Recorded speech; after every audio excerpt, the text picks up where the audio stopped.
Bien de sujets sont à l'ordre du jour ce matin, que ce soit dans la revue des réseaux sociaux, Histoire du jour, la colère.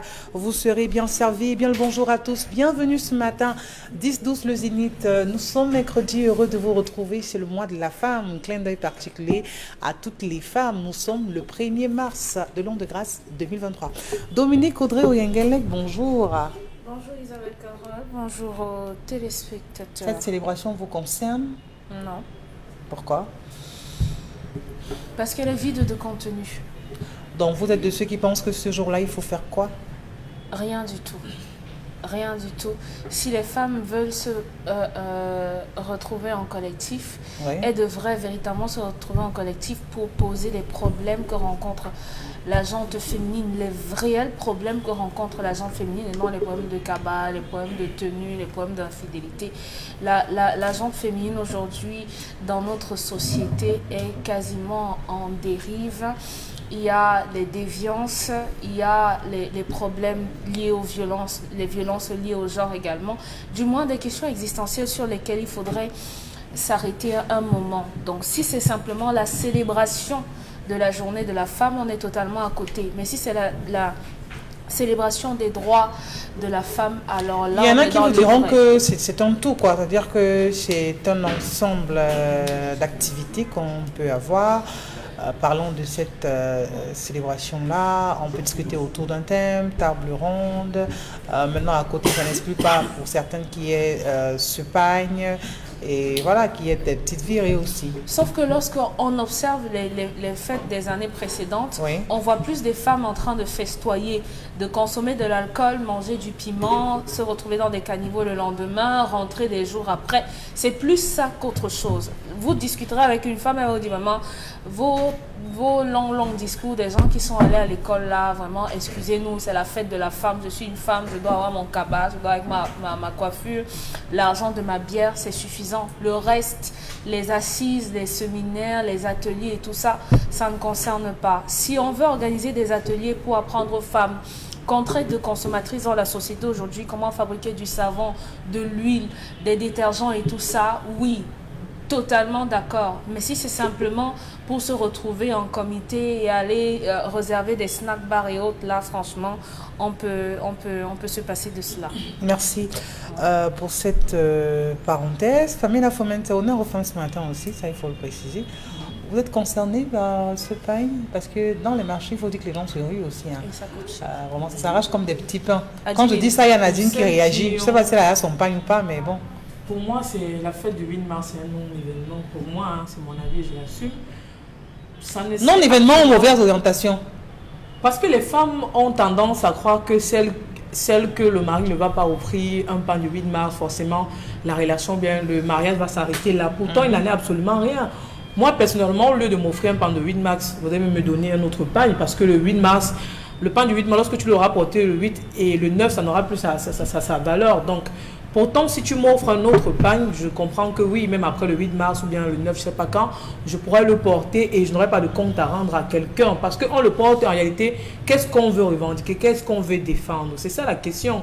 Dominique Audrey l'a dit, les femmes vont se permettre d'aller partout et n'importe où d'autre, qu'une vont imposer à leur mari ce jour de faire la cuisine. On en a vu. Elles vont partir du 8 mars chez elles pour revenir pratiquement le 10. Quand tu vas leur poser la question, d'où sortez-vous, madame? Elles n'auront pas le courage de vous répondre. Donc, pour moi, c'est une fête qui n'a pas lieu d'être, c'est mon avis. Merci pour ces avis qui nous conduisent à l'histoire du jour. Bonjour tout le monde sur le plateau, je m'appelle Jeffrey. Je vis actuellement une situation difficile entre mes parents en cette période de début d'année. Je me suis déplacée pour me rendre dans ma ville natale pour passer du temps avec mes parents. Une fois arrivée, je constate une ambiance très bizarre à la maison. On dirait que mon père m'attendait pour tout me raconter, ce qui n'allait pas avec ma mère. Alors, je raconte la version de mon père avant de raconter celle de ma maman. Mon père me dit que ta mère que tu vois là, elle est tout le temps à l'église. Qu'il ne voit jamais l'argent de sa femme, pourtant elle travaille, il rationne chaque jour. Mais il y a des jours qu'il rentre tard et n'arrive pas à manger parce que les enfants ont déjà mangé. Il dit que ma mère ne lave plus ses habits comme avant. Hier, même là, mon père est rentré étant ivre J'ai remarqué que le drap qui était sur le lit était sale. J'ai dû le changer pour qu'il se couche paisiblement. Quelques minutes après, ma mère arrive dans la chambre et constate que j'ai mis le drap qu'on met uniquement quand il y a une naissance dans la maison et elle m'a bien grondé, a demandé à mon père de se lever pour qu'elle retire ce drap. Mon père s'est réveillé brusquement en prenant ses téléphones qu'il avait ici et que c'était quel comportement venant de sa femme. Je voulais le calmer, mais il voulait partir dormir dehors. Ma mère ayant constaté l'ampleur de son geste a tout de suite demandé les excuses, mais mon père a refusé de les accepter et est parti de la maison. Je l'ai suivi. Il s'est arrêté au bar pour prendre d'autres bières, mais de là revenir à la maison, il a refusé. On a essayé de le joindre pour qu'il revienne après. Il est rentré se coucher. Quand je me rapproche de ma maman pour lui demander pourquoi une telle réaction, c'est là qu'elle me donne sa version à elle. Ma mère dit: ton père, je n'arrive plus à le comprendre. Depuis ces dernières années-ci, je lui ai posé la question au sujet de la ration avec mon père. Elle me dit que mon père rationne, mais il ne le fait pas tout le temps. Il y a des moments où je me bats pour qu'on mange ensemble à la maison. Elle me dit qu'elle n'a rien à reprocher là-dessus, qu'elle comprend la situation financière de son mari. Je lui ai demandé pourquoi papa rentre parfois et il n'a pas sa nourriture. Elle me dit que mon père, depuis à la maison, elle supplie même pour qu'il mange, mais rares sont les moments où il rentre manger. Parfois, sa nourriture se gâte même dans son assiette parce qu'il n'est pas venu manger. Et elle me dit que mon père lui avait dit qu'elle se dérange pour lui, pour sa nourriture, autant que pour ses enfants. Au sujet de savoir pourquoi elle ne lave plus ses habits, elle me dit: tu ne vois pas que tes petites sœurs sont tellement grandes qu'elles peuvent laver les habits de leur père. Ce sont mes sœurs qui le font avec pour son mari. Moi, j'ai quelle raison de le dire? Aujourd'hui, ma mère voudrait que mon père redevienne comme il était avant cette période, qui ne se livre plus à l'alcool, qui rentre moins tôt pour manger à la maison, et souhaite également que si elle a fait quelque chose de mauvais, que son mari dialogue avec elle au lieu de garder cela en cœur. Et elle me dit que chez eux, dans leur domicile familial, il n'y a aucune photo d'eux. Elle aimerait bien également avoir une photo avec son père. Aujourd'hui, je suis tiraillée entre mes deux parents. Je ne sais pas à qui attribuer raison ou tort. Je suis âgée de 21 ans. Mes parents ont 5 enfants. Voilà la situation. Je vais bientôt repartir dans la vie dans laquelle je fais mes études, mais j'ai peur de laisser mes parents dans cette situation conflictogène. Qu'est-ce que je dois faire? Le petit, lui, il a 21 21 ans. Qu'est-ce que vous, Dominique Audrey, vous demandez à ce jeune homme de faire? Parce que j'ai l'impression que ni le père ni la mère ne veut cracher le morceau, c'est-à-dire que ce qui est vraiment au centre de ce problème. Oui. Moi, j'ai suggéré à ce jeune homme de contacter d'autres membres de la famille parce que la situation entre ses parents est très, très, très tendue au point où il estime, si c'est un enfant qui estime que le drap que sa maman, dans lequel sa maman se couche, du moins que ses parents se couchent, le drap du lit dans lequel ses parents se couchent est impropre, ça veut dire qu'il y a un abandon des différents rôles, du moins du rôle de la maman qui est celui de rendre la maison propre. Et ça veut dire qu'il y a... Abandon qui part de quelque part. C'est-à-dire que oui, il y a eu à un moment donné une cassure parce oui. qu'avant, elle n'affichait pas ce comportement. Oui, si le papa a pris sur lui de dire à son fils: c'est bien que tu sois là, il fallait justement que je te dise comment est-ce que ta mère se comporte, je ne vois pas son argent, elle ne lave pas les vêtements et tout. Ça veut dire qu'il y a des problèmes et il n'y a que des tensions. Et ces tensions, qu'on le veuille ou pas, sont l'une des raisons qui pousse le papa à beaucoup consommer de l'alcool. C'est vraiment déplorable d'avoir son père qu'on va ramasser dans un caniveau parce qu'il a trop bu. C'est honteux. C'est à cause de la mère qui le fait ou alors c'est parce qu'il affiche ce comportement que la maman réagit? C'est à cause des problèmes qu'ils ont. Généralement, les personnes qui se versent, qui se ruent dans l'alcool, s'y ruent parce qu'il y a une raison, il y a eu un élément déclencheur. Lorsqu'on n'a pas la force mentale de pouvoir surmonter certaines situations, soit on se livre à l'alcool, soit on se livre à la drogue, soit on se livre intensément au sexe. Et le papa, lui, son option a été de se livrer à l'alcool. Et malheureusement, la maman également de son côté se mure. Il est impossible d'avoir une solution qui va s'étendre sur la durée tant que les parents ne disent pas quel est le nœud du problème. Est-ce que votre mère a été infidèle? Est-ce que votre papa, votre maman a découvert que votre papa avait un autre foyer avec d'autres enfants et a décidé de lui mener la vie dure? Il n'y a que les deux qui savent véritablement ce qu'il se passe. Et j'ai un peu du mal parce que le garçon dit: je n'ai que 21 ans, je suis tiraillé entre les deux. S'il donne raison à son père, sa mère dira: ok, tu as donné raison à ton père. Et s'il donne raison à la mère, inversement. C'est pour ça que je lui ai dit: il faut essayer de ramener quelqu'un d'un peu plus âgé que même vos deux parents pour pouvoir essayer de gérer la situation. Si votre père vous fait intervenir dans cette histoire, c'est parce qu'il estime que vous êtes déjà grand et que vous pouvez lui apporter des conseils. À ce moment, dites à votre père de manger, de s'alimenter. Par rapport à son âge, il est important qu'il essaye de manger.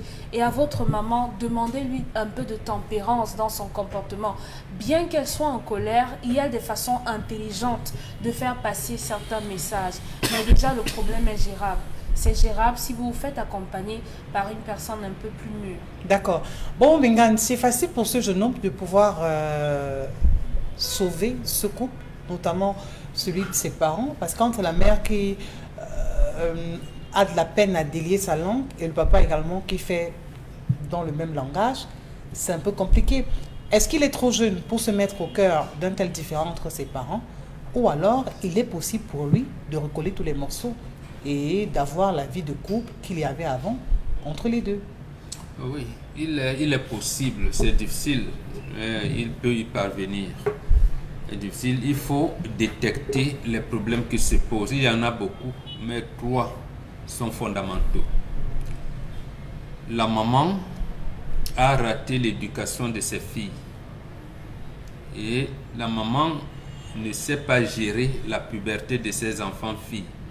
Elle-même a dit: mes filles sont grandes, elles sont chargées de laver les yeux de leur papa. Est-ce qu'elle le leur a appris? Est-ce qu'elle veille pendant le disciple-là de veiller à ça? C'est-à-dire, bon, l'enfant nous donne, le garçon nous donne son âge 21 ans. Est-ce que ses sœurs sont ses aînées ou ses cadettes? Il ne nous dit pas. Mais toujours est-il que pendant que les filles passaient l'âge des disciples, maman leur a directement balancé ça comme ça parce qu'elle était prise à l'église. Vous êtes déjà grande, vous pouvez déjà laver votre de votre papa. Donc, c'est un papa qui est abandonné par sa femme.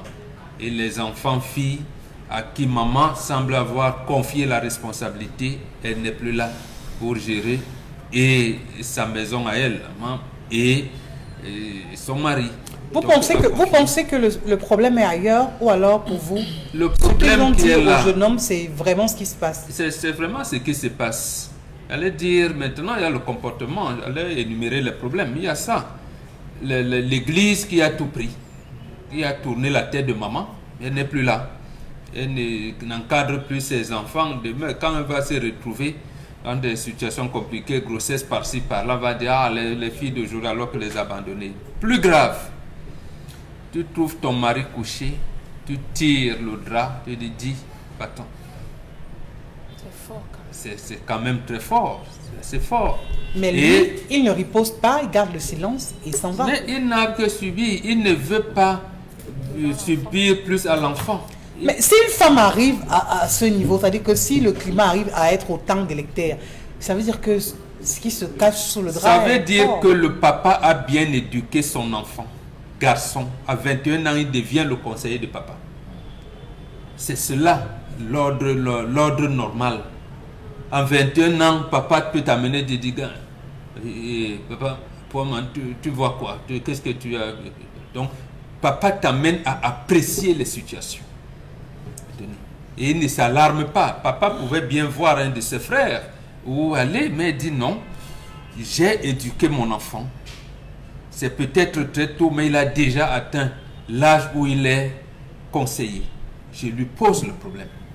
Donc ça reste encore en interne. Donc l'enfant, c'est très tôt, mais il peut parvenir. C'est-à-dire que papa lui a transmis le témoin. C'est comme ça. Et on m'a transmis le mbok, j'avais 9 ans. 9 ans, parce qu'on me préparait à assumer les hautes responsabilités. Donc, Là, le gars sait déjà ce qu'il peut dire à ses sœurs. Donc papa lui a transmis le témoin, il est en train de lui passer le témoin.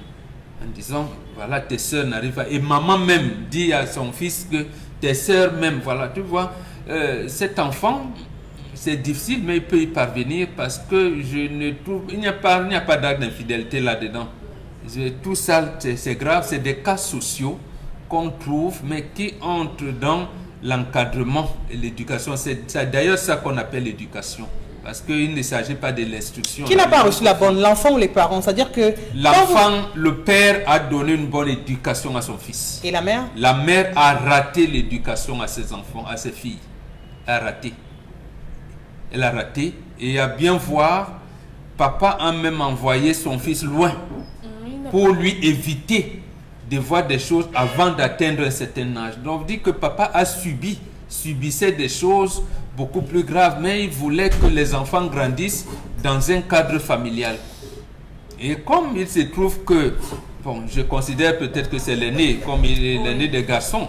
Donc, l'aîné des garçons est considéré comme le petit frère de papa. Papa trouve donc que son petit frère arrivé, il lui dit, et il lui dit, maman m'enlève, lui dit, je préfère aller dormir quelque part ailleurs. Donc, voilà, et ça l'embarrasse. Sa maman, il ne peut pas retenir sa maman qui jette son père au sol.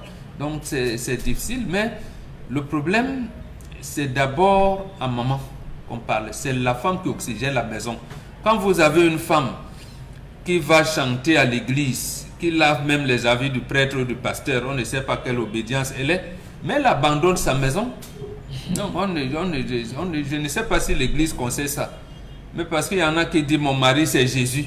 Mon mari, bon, peut-être son mari c'est Jésus, et peut-être c'est ce qu'on apprend là-bas, mais au moins, elle n'aura pas un cadre où elle va faire ses neuvaines de prière.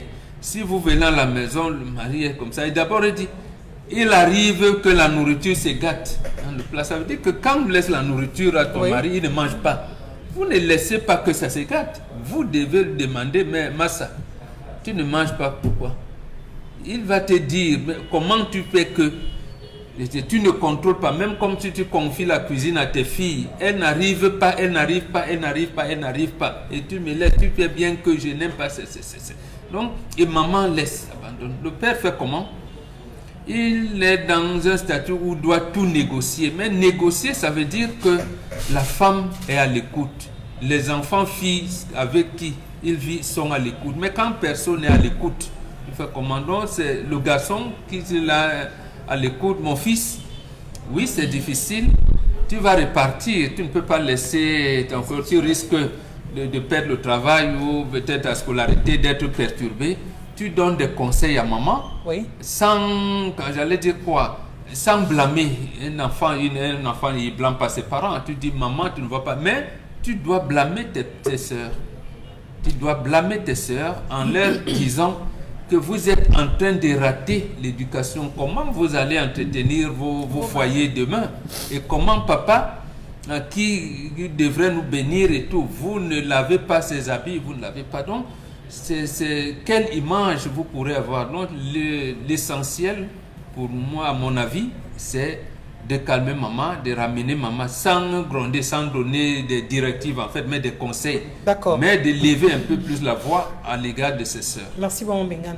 Pamela Fomé, est-ce qu'il y a lieu ici pour ce jeune homme de tout faire pour tenir informés les membres de sa famille, si nécessaire qu'il y ait un conseil de famille, peut-être autour duquel on pourrait avoir les versions des deux parents, essayer avec les membres influents de la famille, à ramener l'ordre dans cette maison, parce qu'il y va de l'éducation, de la survie du couple, mais aussi de l'éducation de ses frères et de ses sœurs, parce que lui, il est de passage. Il va aller reprendre avec ses études, il va laisser les parents dans la même situation, et à un moment donné, les frères et sœurs qui sont dans la maison, on a dit les enfants, automatiquement subiront cet impact.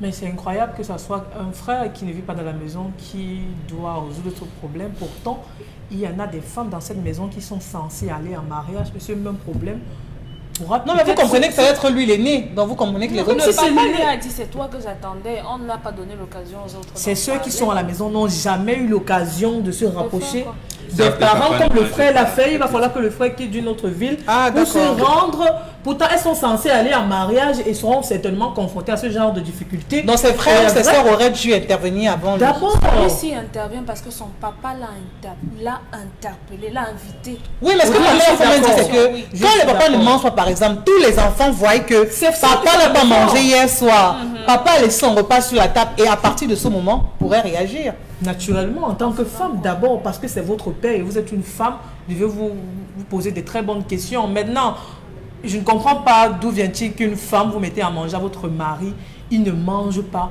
vous trouvez le sommeil et vous dormez. C'est comme une femme, ton mari n'est pas rentré à la maison, tu dors. C'est incroyable, moi j'ai du mal à comprendre, ça ne se fait nulle part. Votre mari, votre mari ne mange pas votre repas, vous ne pouvez pas être heureux. Sinon, préparez pour Si qui? monsieur n'est pas encore rentré, vous ne dormez pas. Si votre mari n'est pas rentré, Isabelle, vous ne pouvez pas dormir. Vous dormez Non, pourquoi? vous n'avez pas le sommeil. Ça veut dire que Vous n'avez pas si le jamais... sommeil. Vous savez là où il est? Non, je dis, sauf si vous l'avez appelé, il vous a fait savoir que, Oui. écoute chérie, je suis en réunion. Ok, tu peux Il ne rentrer à décroche partir pas. de quelle heure? Il te dit 21h. Si tu sursautes dans la nuit, non, je dis n'importe quoi. Si tu sursautes dans la nuit à 1h, qui t'a donné 1h de 21h, tu comprends qu'il y a déjà pratiquement 2 heures d'écart. Il y a un problème. Tu le rappelles. S'il ne décroche pas, tu ne peux plus dormir. Ça veut dire que c'est automatique. Si tu trouves le sommeil, c'est que je ne sais pas dans quelle relation est-ce que tu vis. Mais vous avez dit ici qu'on ne doit pas appeler les hommes quand ils sont au travail, non? Non, on l'appelle pas comment. Non, elle a dit pas. Non, Ton elle a mari dit- a l'habitude de rentrer Si à monsieur 21h. n'est pas encore rentré, tu ne dors pas. Oui. Ton mari a l'habitude de rentrer à C'est que vous n'avez 21h. pas de sommeil. Oh. Ne soyez pas, ne soyez, Ça veut dire que- non, attendez, ne soyez pas comme la réalité, ne c'est soyez ça. pas comme ces femmes que je vois là. Quand le mari ne mange pas, elle achète la bière, elle croit. Elle dit, mais chérie, dès demain, il ne faut pas manger. Hein. Elle boit même la bière, elle mange en sifflotant. Non. Parce que si vous vous voyez le matin, Isabelle Carole, on vous dit qu'il y a un monsieur qu'on a agressé.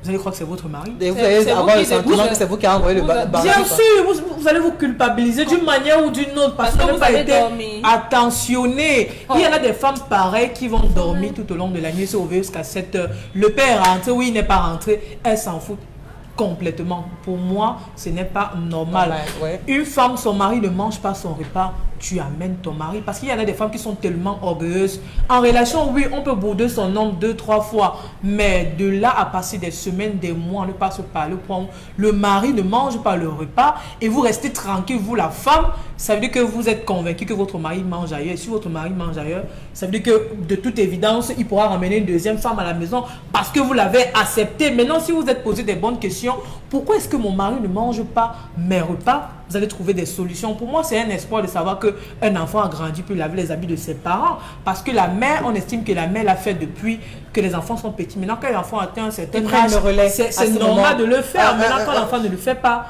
je pense que ce n'est pas normal. Et Ça, ça mais revient dites-nous, à la mère. Par rapport d'éduquer ses à enfants. cette logique, c'est-à-dire qu'à un moment donné dans la famille, quand les enfants commencent à prendre le relais, c'est un manque de respect ou c'est un signe d'amour, de bonne éducation? Parce que pour l'homme, il veut que ce soit sa femme qui continue de laver ses vêtements, pas les enfants. On éduque l'enfant à aller se marier, Oui. à aller vivre sa vie. L'enfant est esclave de 0 à 10 ans. Ce n'est pas à mes filles de faire ma lessive, non. C'est à ma femme. Même si elles ont un certain âge, je veux dire Je que... dis, c'est à ma femme, c'est pas à mes enfants. D'accord, donc... Au trop, cirer les chaussures, brosser les chaussures, Passage comme ça. au passage. Mais c'est à la femme. C'est toi que j'ai doté. Donc après 40 Je ans... n'ai de pas mariage, doté, je n'ai pas doté de mes enfants. C'est toi. C'est toi qui t'occupes. Le véritable problème dans cette histoire, c'est la déstructuration des familles par l'Église. Les églises de réveil. Est-ce qu'on a parlé de l'église? C'est les églises, mais je vous dis. Est-ce que les parents... Je vous dis que c'est mentionné à un moment l'église. donné, ma mère Je vous dis. est dans une église de réveil. Je vous dis que c'est Qui a mentionné l'église. l'église, ça la Oui, mêle. c'est l'église de réveil. Ça la mêle. Les cas sont légion. Des femmes qui emploient l'expression comme bonbon. J'ai épousé Jésus. C'est des femmes qui à 4 heures vont laver l'église. C'est des femmes qui vont faire le marché pour la femme du pasteur. On peut l'aider. C'est des femmes qui refusent le sexe à leur mari. C'est un peu... Voilà deux problèmes. Premier problème d'église, deuxième problème de sexe. Toutes les femmes qui sont dans les églises de réveil. Je vous assure que même dans l'église, on a prié pour le type là. La femme a posé le problème de son foyer à l'église. Oui. Mais ça, quand ils finissent sur Facebook, que ça atterrit. Où ces femmes passent, racontent la vie de leur mari, exposent. C'est le prototype d'une femme qui, au lieu de s'occuper des enfants, va prier. C'est le prototype des femmes qui, au lieu de préparer à manger à la maison, voilà un monsieur délaissé, un monsieur abandonné, un monsieur stressé, frustré chez lui. Si jusqu'au drap, la femme ne change pas jusqu'au drap, pourquoi devez-vous continuer à débattre? Les draps. C'est à l'homme de faire le lit. Mais vous n'interrogez pas ce qui se C'est à l'homme de faire le du lit. comportement de ces dames. Non. Je n'ai pas besoin d'interpréter, d'interroger, de décrypter. C'est l'église. C'est l'église qui conditionne. Vous n'allez pas cette froisser femme. la foi des uns et des autres ce matin. Mais nous vivons, non? Nous avons des voisins, on voit. Ou dès que l'heure de la prière arrive, vous ne pouvez rien dire à la femme. Elle commence à... Elle n'a plus le temps. Rien ne l'intéresse que sa prière, son Dieu. Est-ce que donc, c'est Dieu qui demande à la femme de négliger son mari? Non. Est-ce que c'est Dieu qui demande à la femme de ne pas éduquer ses enfants? Non. Est-ce que c'est Dieu qui demande à la femme de ne pas laver les habits de son mari? Non. C'est la mauvaise application des règles de l'église par les pasteurs qui se servent de ça pour pouvoir se nourrir. Mais vous n'évoquez La pas... femme travaille, le père ne voit pas parce que l'argent, elle rationne le pasteur. Ça, la Elle rationne le pasteur. Elle ne met rien sur elle. Elle ne met rien sur elle. Tout va à l'église. Elle ne vit que pour l'église, abandonnant les enfants à gérer leur père. Voilà le fin mot. Première phrase qui dit, je ne vois jamais ta mère. Deuxième, ta mère tout le temps à l'église. J'ai écouté l'histoire. Il a hiérarchisé les problèmes. Sexuellement, rien. L'homme, on change la litérie, la femme a le culot. C'est peut-être le drap de Jésus. Non.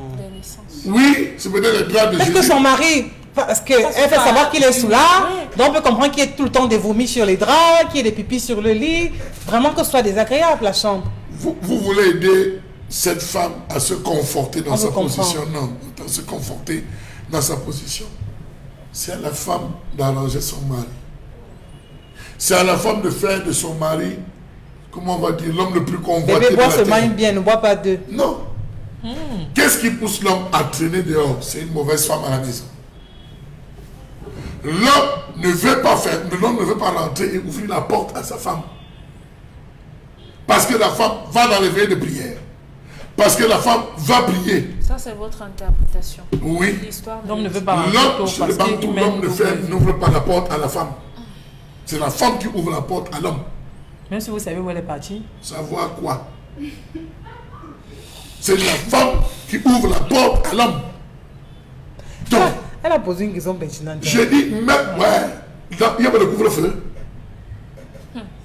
Il n'y a pas de couvre-feu. Non, elle part d'un voyage. Elle rentre dans Je dis, il n'y a pas de couvre-feu. C'est vous qui, si c'est lui qui autorise sa femme à prendre les voitures de 16 heures pour arriver à 2 heures, c'est normal. C'est normal. Mais une femme qui sait que son couvre-feu c'est 18 heures, prend le cas de 6 heures, elle prend rapidement le véhicule. C'est pas une blague. Connaissant Bonabéry. Donc je suis désolé. Je dirais à ce jeune, ce que tu as fait, ce n'est pas à ton père. Il ne faut pas plaindre ton père, mais plaindre plutôt le sort de ta mère. Merci. Ce père ce jour sortait pour aller boire et passer la nuit dehors. Plains le sort de ta mère. Ramène ta mère, enlève-la de l'église. Merci à vous, Charles Amel, la colère à présent.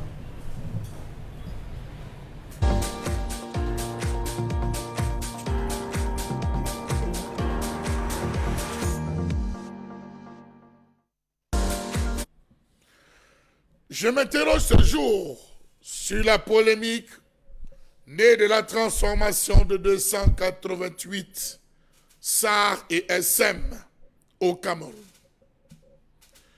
Le chef de l'État, dans son discours, a annoncé encore à la jeunesse qu'il allait procéder à la transformation de 288 SAR et SM. C'est bien. Tout le monde a applaudi. Était-ce donc une façon de dire que les SAR et les SM ont atteint leur objectif essentiel, à savoir aider les jeunes à s'intégrer dans la vie économique des zones rurales, à améliorer, grâce aux connaissances professionnelles et au savoir-faire acquis par les jeunes formés, les conditions de vie et d'habitation des populations des campagnes? La réponse tout de suite, c'est non. Dans nos villages, tous ceux qui ont fait section art et artisanale, section métier, sont sur les motos. Les salles de classe sont vides. Les salles sont abandonnées. Les salles sont désertées et par les enseignants et par les apprenants qui préfèrent désormais faire la moto. Ça fait plus d'une trentaine, quarantaine d'années que les SAR et SM existent.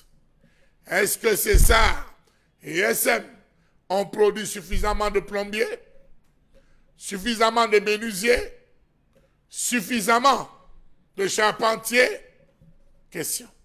Des questions aujourd'hui qui appellent à se rendre compte que transformer n'est pas une idée nouvelle.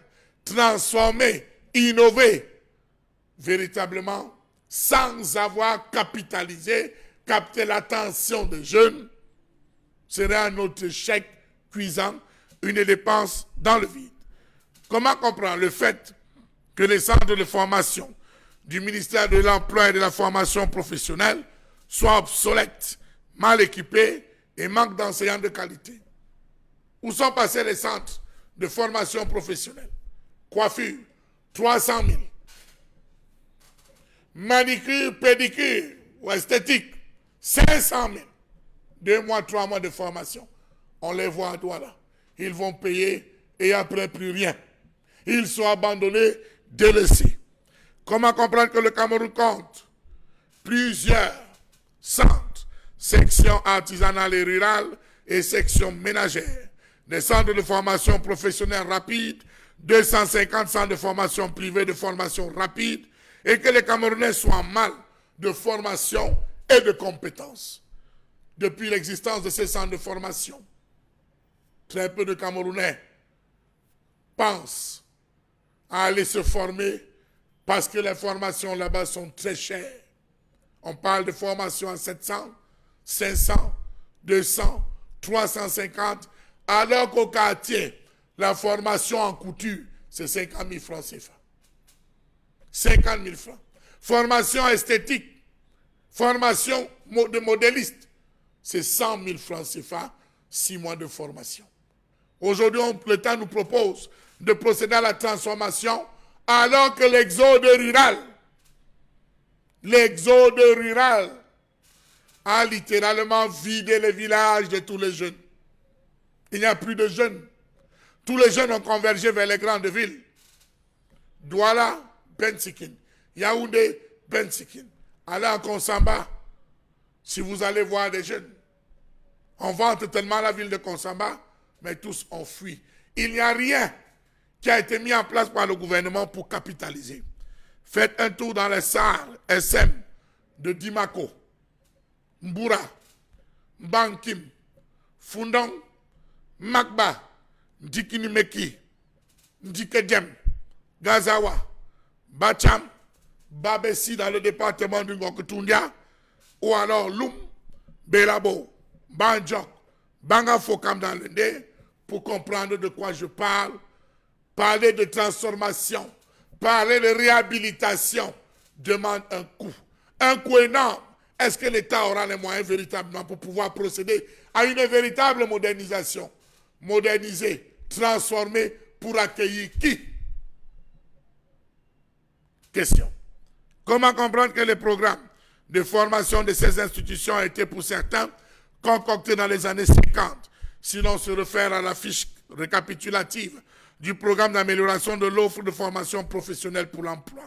Savez-vous que les centres de formation, SAESM, sont sans équipement ou alors disposent d'équipements délabrés, doublés de manque de formateurs qualifiés?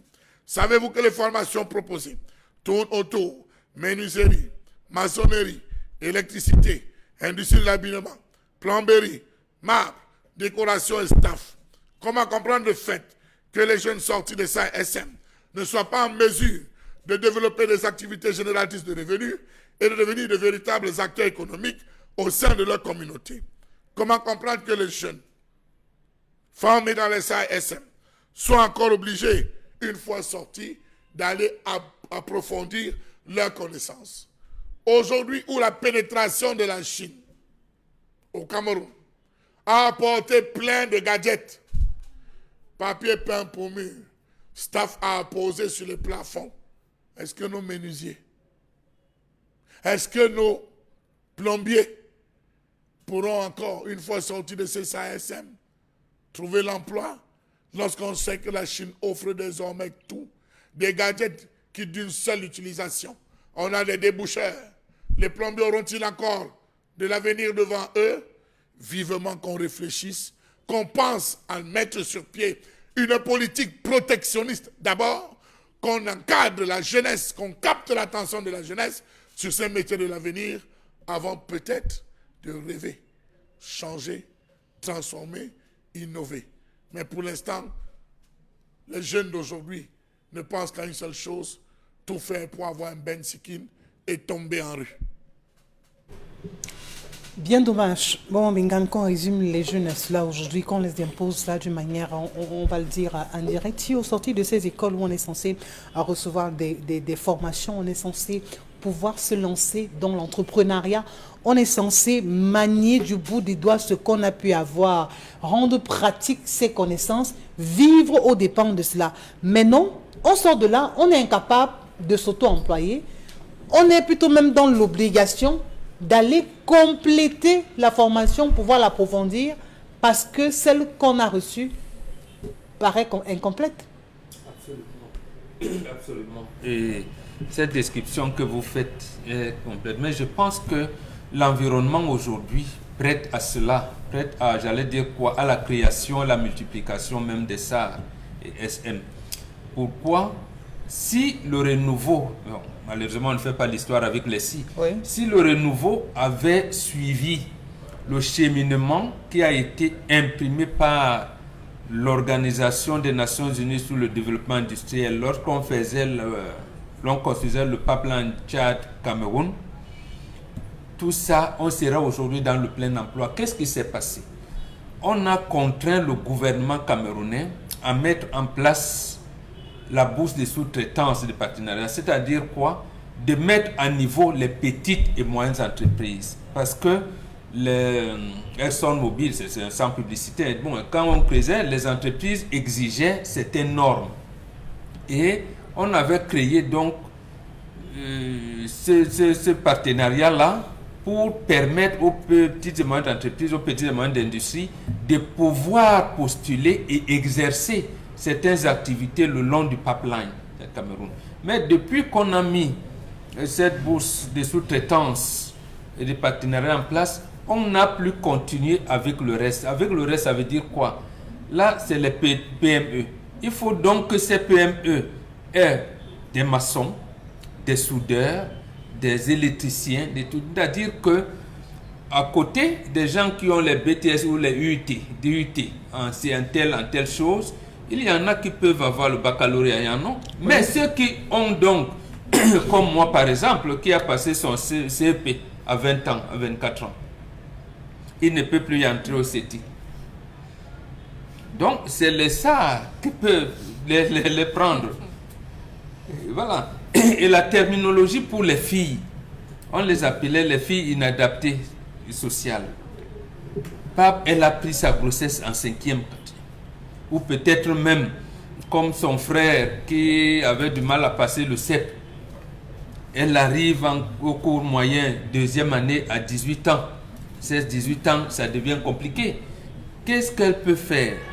Il fallait donc que l'État regarde dans quelle mesure, pour ces filles-là, comment les orienter vers les centres de promotion de la femme. Je pense qu'il y en a dans des arrondissements, il y en a, mais également dans ces centres-là, ces sections artisanales rurales et ménagères. Mais leurs encadreurs donc devraient venir d'où? Il y avait également des ENIEC, sauf qu'on ne les recrute plus. Comme vous voyez, les ENIEC là, qui forment les enseignants de l'école primaire générale, ont formé également les enseignants techniques qui devaient enseigner dans les SAR, mais on ne les recrute plus. Or, on en a besoin au point où, même ici à Japoma, les Turcs étaient obligés de venir avec leurs manœuvres. Vous vous rendez compte? Les tâcherons qu'on peut prendre, il faut faire les travaux de maçonnerie, des au stade. Il n'y a pas. Les Turcs viennent avec les manœuvres. Or, si on avait donc ces centres en place, on aurait eu plein d'emplois. Et vous voyez comment les gens construisent des maisons. Il y a toujours des chantiers quelque part. Mais on est venu plutôt mettre des centres de perfectionnement, à l'exemple de ce qui est avant à la cité SIC. Oui, à la montée voilà, BPCT. où je pense que c'était un partenariat avec les Coréens. Oui. Voilà. Mais là, la formation, c'est 500 000. Vous formez donc 500 000, vous n'avez pas créé des passerelles dans la chaîne de valeur des entreprises, vous ne l'avez pas créé.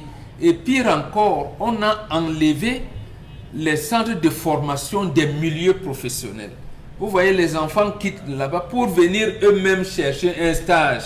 Même le stage pour faire leur mémoire de sortie, c'est pas normal. Or, on a des lycées à construire. Nous ne prenons que les bâtiments administratifs. Il y a peut-être 2 cartons de 4-8 ou 4-9 pour construire 2 salles de classe au lycée de Bepanda et un autre lycée de Mandio, au lycée de tel. Mais qui doit les construire? Voilà la main-d'œuvre qu'on jette en pâture parce que justement, il y a une mauvaise orientation de politique dans la formation et l'intégration de ces jeunes-là. Voilà la situation. Précisément parce que, au lieu de continuer pour la bourse de sous-traitance en imposant aux multinationales que vous allez utiliser par exemple 30 ou 40% de tels ou tels travaux pour les sous-traitants camerounais. Et là, ces sous-traitants camerounais allaient être obligés de recruter par catégorie. Et c'est que j'ai un chantier là qui va me coûter, qui a une durée de 3 mois. Est-ce que je n'ai pas des électriciens? Je n'ai pas. Voilà comment la chaîne de valeur allait être. Pourtant, Dominique Audrey, il ne se comporte pas de la sorte. On ne met pas les Camerounais au centre. On ne les privilégie pas pour avoir, ou alors du moins pour les booster, que ce soit en termes de formation, parce qu'il y va de ce qu'ils reçoivent. Et on est conscient qu'aujourd'hui, très peu, mais alors très peu, ont des moyens pour payer une formation en coiffure à 600 000. C'est-à-dire, quand vous évaluez toute l'année scolaire, vous allez vous retrouver dans les 600, 700, voire même 1 million. Combien de Camerounais ont cette possibilité? Plomberie, pareil, c'est-à-dire qu'on laisse ces établissements-là où on demande excessivement de moyens à ces jeunes qui n'en ont même pas déjà et qui ont sorti des établissements où ils sont censés recevoir tout comme formation, où c'est à moindre coût et subventionné, se lancer dans l'entrepreneuriat. Malheureusement, l'échec des SAR-SM a commencé à intervenir dès le moment où les jeunes se sont rendus compte qu'au sortir de là, il n'y a pas de perspective d'avenir. Donc, ça ne sert à rien même de commencer à se lancer, mais on va en ville. Et lorsqu'on arrive en ville, on tombe sur ces autres formes de centres de formation où chacun fait son prix. On va vous parler du standing, on va vous parler du cadre qui fait que ça avoisine tel ou tel autre montant. Si la question de la gestion après formation avait été réglée dans les différentes zones rurales où sont censés être installés ces SAR-SM, on n'aurait pas eu cet exode-là et on aurait eu les écoles, ces centres de formation qui auraient continué de prospérer avec les formations. C'est très intéressant de savoir que vous pouvez, tout le monde peut se lever et aller suivre une formation en couture ou bien en coiffure en dehors d'une formation déjà acquise. C'est une très bonne chose. Mais ici, malheureusement, après cela, on ne sait pas trop quoi faire. Si on nous présente un inventaire sur 5 ans dans la zone de, disons, à Edea, où on a mis sur pied une SARS-M, à Edea en 5 ans, on a pu avoir, je dis n'importe quoi, 500 plombiers.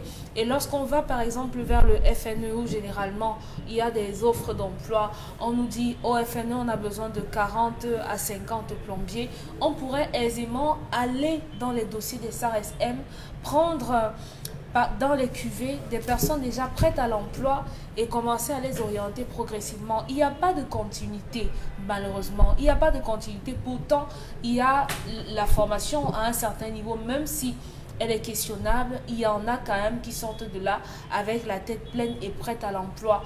Donc, si on veut moderniser entre guillemets, c'est SARS-M, c'est une bonne chose. Mais il faudrait que ce soit fait à la bourse des personnes à qui c'est adressé. On va dans les villages et on compte sur le bout des doigts dans les villages le nombre de personnes susceptibles d'avoir ne serait-ce que 50 000 pour payer une formation. Donc il ne faudrait pas que ce soit, que ça extrapole. On parle de modernisation, ça veut dire qu'on va renouveler les machines, on va renouveler, et par analogie, on va devoir augmenter le prix. Donc il faudrait, si on veut retenir ces jeunes-là là-bas, il faut moderniser, si on veut également, les différentes zones où se trouvent ces SARS-M pour pouvoir avoir des jeunes prêts à l'emploi pour le développement local. Moderniser, transformer, c'est le souhait. Pourtant, comment expliquer que ça coince aujourd'hui? On se retrouve malheureusement toujours dans l'ancienneté et aucune transformation n'est faite. Personne ne peut expliquer. Pour expliquer, il faut être dans le groupe de personnes qui organisent, qui réglementent, qui régentent tout ça. Il n'y a pas d'explication plausible qu'on puisse apporter à pourquoi est-ce que ça traîne, pourquoi est-ce que ça n'avance pas, que ça ne fonctionne pas. Il faut être parmi ces gens-là pour pouvoir l'expliquer. Mais comment faire pour avoir des produits finis? C'est-à-dire que, je crois que c'est la grosse interrogation des uns et des autres. Des produits finis, c'est-à-dire qu'on a reçu une formation complète, on sort de l'école, on est prêt, c'est pratique et on peut déjà se permettre de vivre par rapport à ses acquis en termes de connaissances. Commencer à bloquer les jeunes dans les différentes régions. Commencez d'abord à retenir les jeunes. Terminer l'exode rural. Le Cameroun souffre d'exode rural. Oui. C'est plus grave qu'en 1986, qu'en 1987. C'est plus grave. Qui va encore rester? Alors à Lung, vous allez voir qui? Mbanga, India, Ngalmoa, Mpula, Ngambe. Il y a combien? Les jeunes ne sont plus là-bas. Vous allez voir un jeune aller travailler en Goro, à la scierie. Il va travailler 6 mois. Dès qu'il prend son argent, il achète la moto terminée. Adieu. Ancien collègue d'Agogo commence à faire Tui Talba. Il pense, gars, c'est comment? Tu es toujours resté, bon, on se débrouille. Aucune perspective. Son summum, c'était avoir sa moto terminée. Il se bat à construire une petite maison, nourrir sa famille, dépanner sa moto. Quelles sont les perspectives d'avenir? Par exemple, on va dire la structure SARS-M, rénovée de Konsamba. Première cuvée, obligation de créer une entreprise à Konsamba. Tous les travaux liés à la plomberie d'office qui concernent l'État dans cette zone BIP, tout soient octroyés à ces différentes entreprises. Entreprises privées sorties de ces écoles. On n'aurait plus de problème. Là, on arrive à retenir, à contenir tout le monde sur place. L'innovation va se faire. Parce qu'on sait qu'il faut aller arranger le bureau du procureur de Konsamba. Il faut arranger... Le maire de la ville d'abord. Oui. Je pense que voilà, Konsamba doit avoir 3 mairies d'arrondissement. De plus, la mairie de la ville. Les salles de classe. Aller refaire les penderies dans les différents hôpitaux. Vous allez voir, les menuisiers vont s'en sortir. Les plombiers auront. Donc, ils créent une entreprise. La prochaine cuvée, c'est sous orientation. Rendez-vous compte que vous entrez à la maison de quelqu'un, tout est artificiel. Venant de la Chine, tout est artificiel. Et les gens commandent même des cuisines d'Italie. Je dis tout, tout est artificiel. Vous pensez que le gars qui sort de l'école va avoir quoi? Va faire quoi? Hein? Va faire quoi? Le gars a aussi besoin de vivre. Il a besoin de se soigner. Vous avez des filles qui sont sorties ici de Carrefour Agip, de cette école au niveau du Carrefour Agip. Elles sont au quartier. Elles savaient qu'ils ont payé 600 000 de formation 2 mois. 600 000. Elles devaient avoir un truc sur le marché. On devait les insérer. Elles sont là. Elles végètent.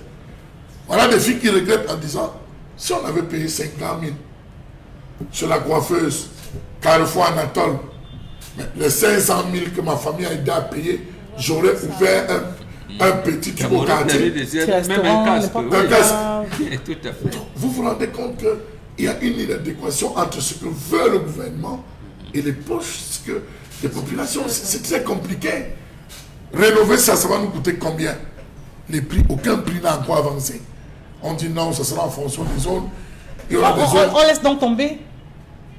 Ça ne nous rapportera pas. Non, on doit harmoniser. Il y a des jeunes à ça. sauver parmi la famille. Non, je vous permets une seconde.